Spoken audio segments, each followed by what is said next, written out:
Oklahomans will go to the polls on Tuesday to decide if recreational marijuana should be legalized. News on 6's Tatum Gwynn is here tonight to look at both sides of this issue for us. Tatum? Craig, Lori, on one side of the issue are people who say taxing and regulating recreational marijuana will make millions for our state. Others say it's bad for health and bad for kids.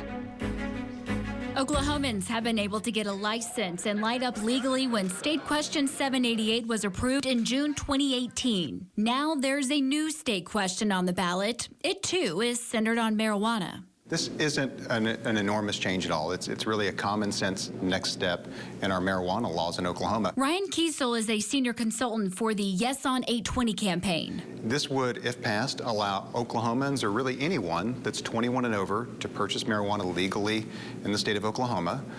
It would tax and regulate that. And then it also has some important criminal justice reform measures built in that would make low-level marijuana offenses no longer through the criminal justice system. They'd be a civil fine. Those opposed, including former Governor Frank Keating, call it a big step in the wrong direction. It's bad for brains. It's bad for health. It's very bad for children. So why are we doing it? Here's the plan if passed. The state would tax recreational marijuana at a rate of 15%. Local governments would also be able to collect sales tax. It could mean big money for the state. Studies by the Yes on 820 campaign say it could generate an additional $434 million over the first 5 years. After that, the budding marijuana industry would generate an estimated $101 million annually. The biggest part of that tax is going to go to healthcare and education in the state of Oklahoma, which are areas that we desperately need to invest in. While it would mean more money for the state, those opposed, like Governor Keating, argue there is a cost that goes beyond the state's wallet. If it passes, we'll be bringing in tax dollars. From what source? I mean, from the expenditure, the purchase of marijuana products that will severely damage public health. What's happened in other jurisdictions, that you'll have addiction problems, you'll have behavior problems, you'll have disorder, bipolar problems, and then they'll look to the state and say, okay, where are the mental health authorities? Well, their money that's wrecking us goes to heal us. Why do we have to go through that circuit?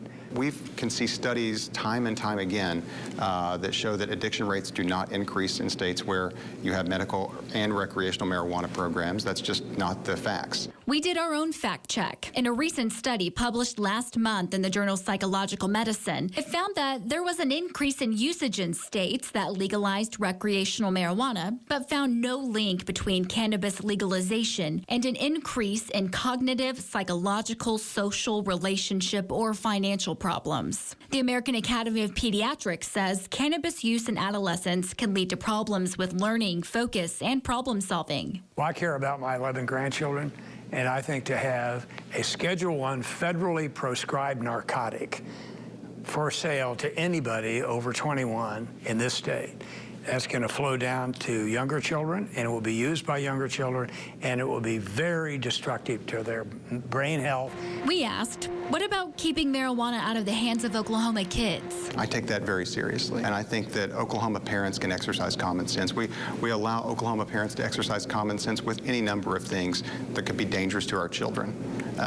You know, whether that is making sure that they don't get into household cleaners or the laundry detergent pods. Kiesel argues legalization will make marijuana safer. Having a legal marijuana system means that when somebody walks into a dispensary and they purchase marijuana, that marijuana has been tested.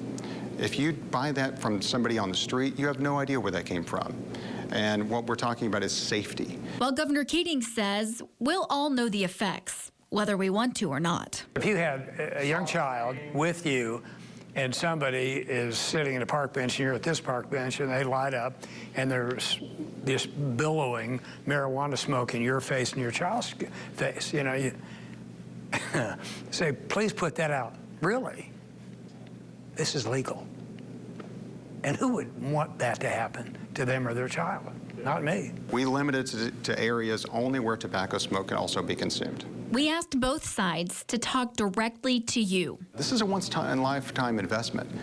It's going to lead to a safer, more prosperous state, new tools for law enforcement, new resources for law enforcement to go after those actors that aren't following the law. It's a terrible scourge that would dramatically lessen the ability of our population to be healthy and, quite truthfully, lessen our ability to attract business and industry for jobs, because they will think that the Oklahoma workforce is stoned, and we can't have any part of that. Early voting for State Question 820 opens up tomorrow and Friday from 8 a.m. to 6 p.m. You can cast a ballot at your county election board office. Election Day is next Tuesday, March 7th.